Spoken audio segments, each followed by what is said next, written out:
Christopher. Thank you for having me.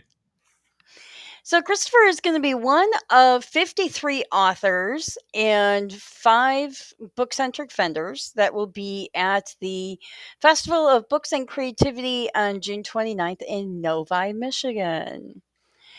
So, Christopher, tell us about the books that you're going to have on hand.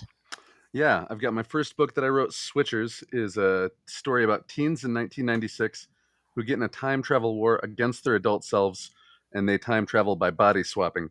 So Ooh. it's kind of a end of the world dystopian time travel adventure story.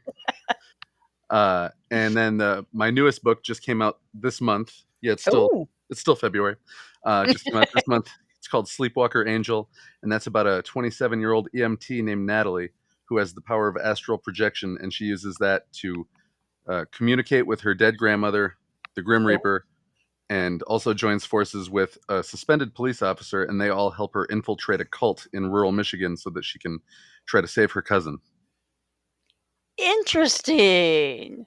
So, these are adult or young adult, new adult?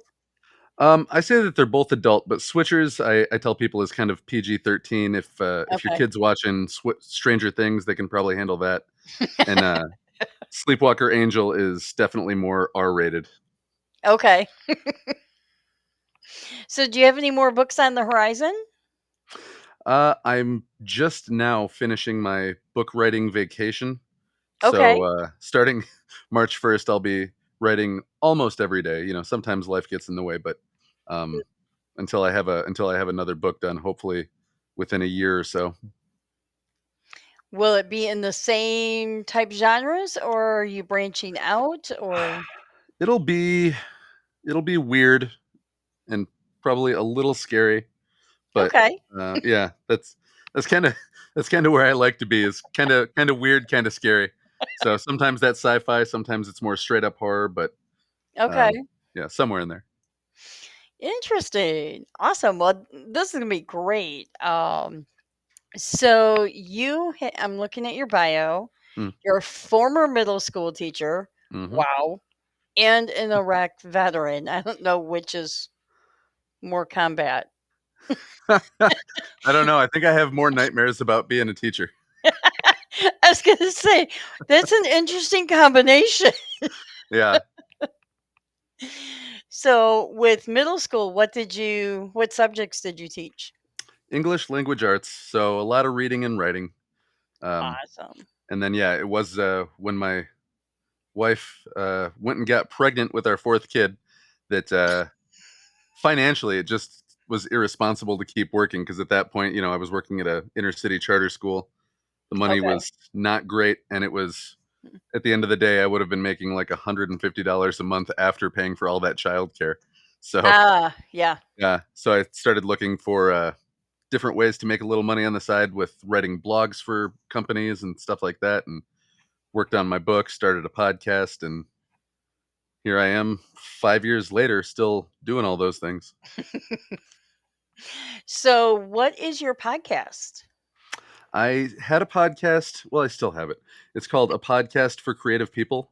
Mhm. And I started that in February of 2020, just before everything got wonky. So Mhm. that wasn't born out of the pandemic, but I really doubled down on it because of it. Um, and then I just started co-hosting a podcast called Becoming a Household Name, which is Mm. co-hosted by myself and Jody J. Sperling, who's a Mhm. writer in Nebraska. Oh, nice. Yeah, he he has a lot more downloads and he's better at marketing and promoting. And I really just like focusing on the actual production of the show and making Okay. music for it, putting in sound effects, changing voices up for when they're telling stories as other people, stuff like that. That's always interesting. Yeah. Um, so your podcast for creative people, hmm what kind of creative people are you interviewing? Really all kinds. I've had small business owners, stand-up comedians, other writers, other podcasters, um, musicians, Mm. uh, more classical artists, painters, things like that. So really just an excuse for me to talk to creative people. I love talking to people that create, no matter what it is. It just Mhm. buzz and makes me feel energized to do my own stuff. So, um, yeah, I just kind of selfishly started that podcast so that I could sit down for people with 45 minutes to an hour and just have their undivided attention. So it says you're a musician. What do you play?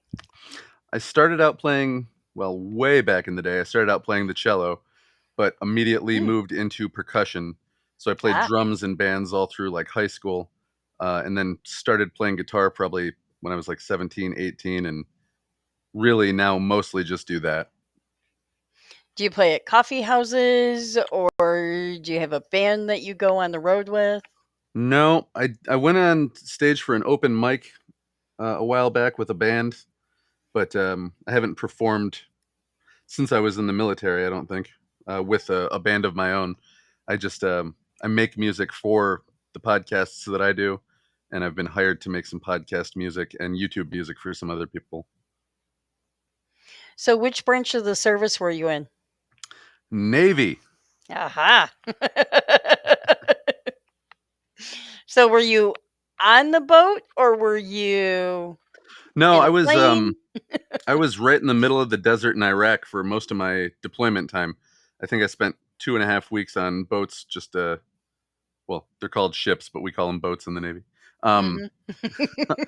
uh, a couple of different aircraft carriers for like training missions, more for the pilots that were learning how to land on the aircraft carriers. Okay. And I was in a helicopter squadron, and our helicopters flew around just in case they had to, in the movie Top Gun, the original Top Gun, when spoiler Goose dies. um, Well, if they haven't seen Top Gun by now, I mean, yeah, hey. that's kind of on you guys. Uh, so yeah, there's a part where the helicopter floats over Maverick and Goose in the water, and a Mhm. guy jumps in and pulls them out of the water. That's what our helicopters were there for, but luckily they were never needed for that. Not while I was Oh, there. well, that's good. Yeah. So that would have been probably around the USS Ronald Reagan?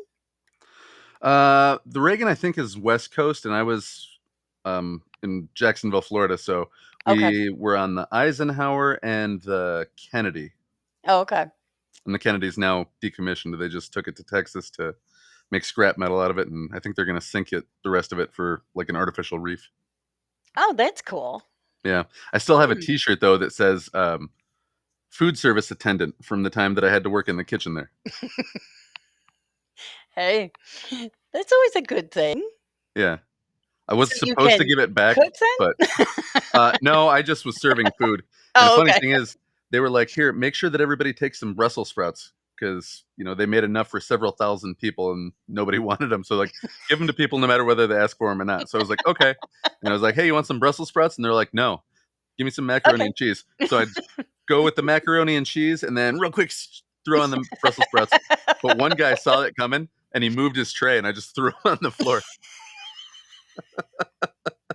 I am not having them on my tray. Nope.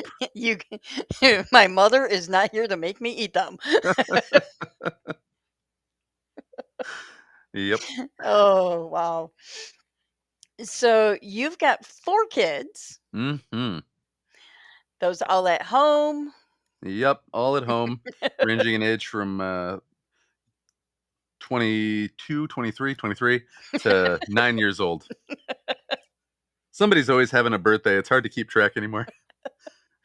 Boys, girls, both? Girl, girl, boy, boy. Interesting.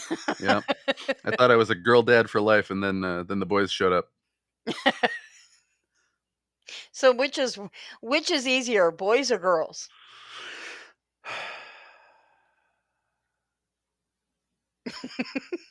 I don't know. They're different levels of hardness and different. Like my daughters both started dating, and that was difficult for me. Mm. When your daughters start dating, you're like, be careful. When your boys start dating, you're like, don't do anything stupid.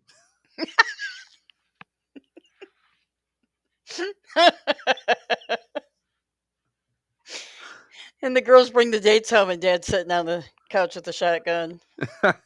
Yeah, show him a picture of me holding an M9 in my bulletproof vest with no sleeves, tattoos hanging out, and mean look on my face.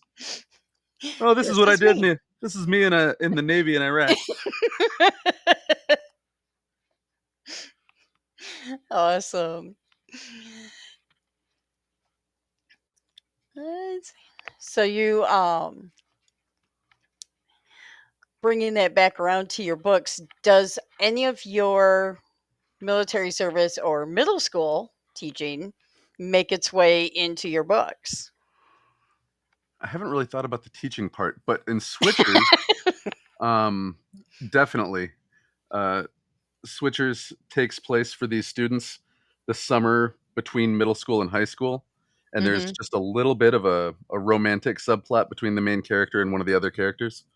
Um, and I dedicated the book to my wife, who I met the summer between middle school and high school.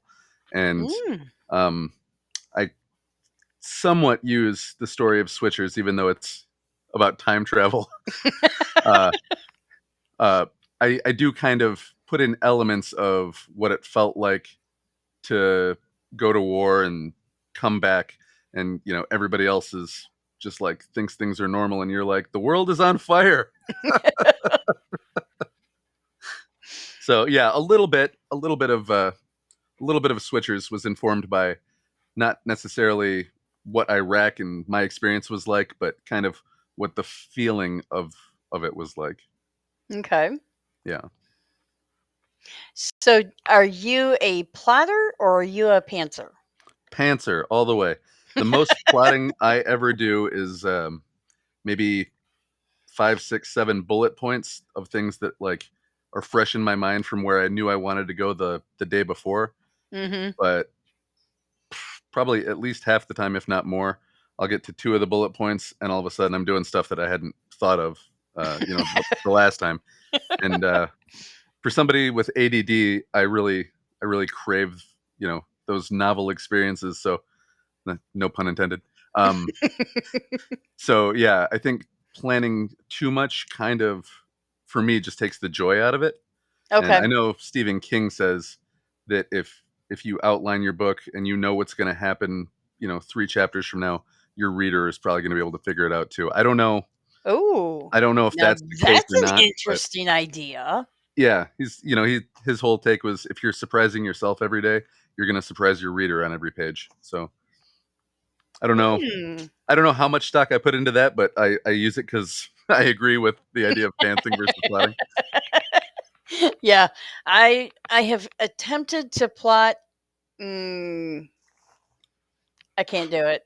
Yeah, I know the people who do can knock out books really fast. Like I've talked to Tyler Page, who writes erotic horror, and she writes books so fast. But Interesting. she'll plot them out and write them just super fast. And when she has an outline done, she'll start advertising that book ahead of time with the cover unwritten, because Wow, she knows that she can write it this fast. And yeah, that's awesome. yeah, yeah. I, If you I want to write 3 books a year, I think that's probably the way to do it. that must be why I'm not writing 3 books a year. Yeah, yeah. No, I definitely had one publication date in 2022. The next one was in 2025. I probably could have had it in 2024, but I wanted to have all the moving pieces ready to go and promote it and have like a nice book launch party and all that kind of stuff. So, how did your book launch party go? Oh, it was so much fun. I had a guy who actually I'm going to go watch tonight. Grand Rapids has a thing called the Jammies. It's like the Grammys, but it's just for local West Michigan artists. And a guy who I did some audio engineer work for. Uh, his name is Sunny Ski, a fantastic rapper. If you like hip hop, check out Sunny Ski. Mhm. Um, he was on my podcast, and I was like, "Hey, I'm going to do this book launch." He's like, "Do you need music?" And I was like, "Yeah." So we had it where I came out. I did like a 10-minute reading. He came out and did like 15 minutes of music. I came back out and did like another 5, 10-minute reading, another 10, 15 minutes of music, another reading, closed it out with some music. It's fun. Yeah. Nice. It wasn't your typical just let's all sit down, be quiet, read, and have a little Q&A afterwards. It was a let's party. Did you get to any Q&A or was it just party? Actually, I don't even know that we did Q&A. I made myself available to Whoops. talk to everybody that was there, Oh, and okay. they came up and talked to me, got their books signed and stuff like that. So there was time for personal interaction more than a typical Q&A. Well, that sounds like it was way more fun than the typical, get up and read. Yeah, Okay. Questions? yeah. I've been fortunate with the book launch party, and I also did a reading in Brighton, Michigan, at a bar that I Mhm. wish I could remember the name of, that Two Dandelions Bookshop sponsored, and it Mhm. was me and another author. We both had two readings, 5 minutes each, and in between the readings, the people in the bar were doing a horror themed trivia night, and so there was like prizes for Oh, who won the trivia, and everybody got to pick one book from each one of us, and we ended up splitting the crowd exactly 2020. Um, so it worked out great for both authors. The bar got a lot of business, and the bookshop got some business, so it was fun. that is a really cute little bookshop down there. And they Yeah. expanded. Oh yeah, yeah, yeah. Yeah, they just expanded. So probably even more stuff going on there. Yeah, and I've been part of their the last 2 summers. They've had like a author sidewalk sale kind of a thing, Mhm. but I didn't do as well there as I did at the bar. I think their foot traffic there was more for people who were like writing mysteries and children's books and things that were, I guess, more cozy reads, not not stuff that would scare you and keep you up at night. The bar crowd is more my crowd, I guess. So the books that Christopher writes, you need to either read in the morning or know you're going to be up for a long time. Yeah, yeah. I've had a couple people say this was too scary. I couldn't finish it, but I don't think they're that bad. I've read a Interesting. I've read a pretty wide spectrum of horror, from stuff that like from the first page you're just like, "Oh my god." And I think I'm in the like middle lower end of like truly horrific. Interesting that I never thought about that there would be a scale of how horrific a book is. And Yeah. it's not that it's a bad book, it's how much horror is in the book. Yeah. Yeah, I mean like I read a book by Brian Boyer, and Mhm. he's a fantastic author, but if you get triggered easily, uh like on page 2 you're going to be like, "I'm done." But if you like intense horror, that guy's your guy. Now, do you put any trigger warnings in your books, or do you just say, "Hmm, No, here's but I my" think I think for the most part, if you read the back of the book, you could guess, like with Sleepwalker Angel, if like religious abuse triggers you, then you would probably be like, "Oh, a nefarious cult leader. Yeah, I probably won't like this." write the book blurb with a lot of information, and Yeah, people yeah, don't need trigger warnings. yeah, yeah. If you don't like nice old ladies dying in chapter 1, then don't read my book. Well, that's good to know. She comes back as a ghost. It's not a big spoiler.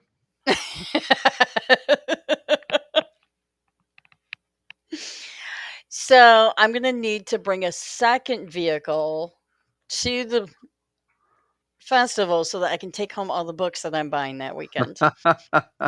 Oh man, I can only imagine putting together an event like that. The amount of books that get added to your TBR pile. Well, and as I'm interviewing everyone, it's like, oh, I need to add this one and add this one. Yeah. And Ooh, that sounds cool. That sounds neat. Yeah. right. Yeah. Well, I did get an additional bookshelf. Uh-huh. So, there's room. I can move some things around and put more books on it. So, yeah. Yeah. There you go. Yeah. I have books in boxes in the back room in the basement that my wife was just like, some of these have to go somewhere, and so I've got books in the back room that nobody even sees anymore, and I've had to take a few to bookstores and say, "Here, give this a nice home." Oh, there's a book drive going on. Yeah, I feel bad at some point when I've just got up boxes of books that nobody ever sees even on a shelf. So after a while, I go, well, if this one's not going to stay on the shelf to for me to brag that I read it, let somebody else have it. True. Now, do you typically do just hardcover, paperback, or Kindle? I have a few books on Kindle, and I'll use those as my like waiting room books when I'm don't don't have a book with me somewhere. Mhm. Um, but for the most part, I guess I prefer paperbacks. Nothing against hardcovers. They're nice. Some people are really like them and they'll spend the extra money for them, but I don't know. I like the way that a book just feels in my hands and I can Mhm. bend it around and hold it with one hand while I'm doing something else over here. That ADD thing. Yeah. You can While I'm do sitting here petting my multi. bunny, I can hold my book in one hand. Awesome. Well, where else can readers buy your books aside from at the Festival of Books and Creativity? Yeah, they're on Amazon, they're on barnesandnoble.com. And if you're in Grand Rapids, Michigan, they're at Gramatones, Cocoon Art Space, Has Heart Coffee Shop, The Stray Coffee Shop. Oh man, I think I'm forgetting one. But yeah, there are a few shops in West Michigan, but otherwise all the major online retailers also carry them. Or at ChristopherTallon.com if you're the kind of person who's like, I want to support the author and make sure they get as much money as possible. Mhm. ChristopherTallon.com. Awesome. Well, I am looking forward to meeting you in person at the end of June in Novi. So I Yeah. can't wait to have you there. Yeah, me too. Haven't spent a lot of time in Novi, but I grew up in the Lansing area and Okay. went to Detroit games a lot and always Mm-hmm. went past Novi. And then I remember thinking like, why is it called Novi? And then I heard the story of how it was train station number 6. There's 6. Yep. Yeah. So every time I tell people that, anytime it comes up in conversation about Novi or the Expo Center, you go, you know why it's called Novi, right? And then I tell them and they're like, huh. And there is a number 6 coffee shop on Grand River. Oh, well, I'll have to stop there. I love coffee. I'm a part-time barista at Has Heart Coffee Shop, so. Yep. And we partner a lot with the Sweetwater's Coffee and Teas, which is right Oh around the yeah. corner from where we're going to be at. They have a Yeah. Novi location. Nice. Yeah. I know some people that live on the east side and they really like Sweetwater coffee. They also have really good lemonades and hot Ooh. chocolates. Ooh. Well, I don't know about hot chocolate in June, but lemonade sounds good. Yeah, and they have these really yummy pretzel sandwiches. They're pretzel Pretzel bun sandwich. sandwiches. Mm. Mhm. All right. Well, I know what I'm doing for lunch that day.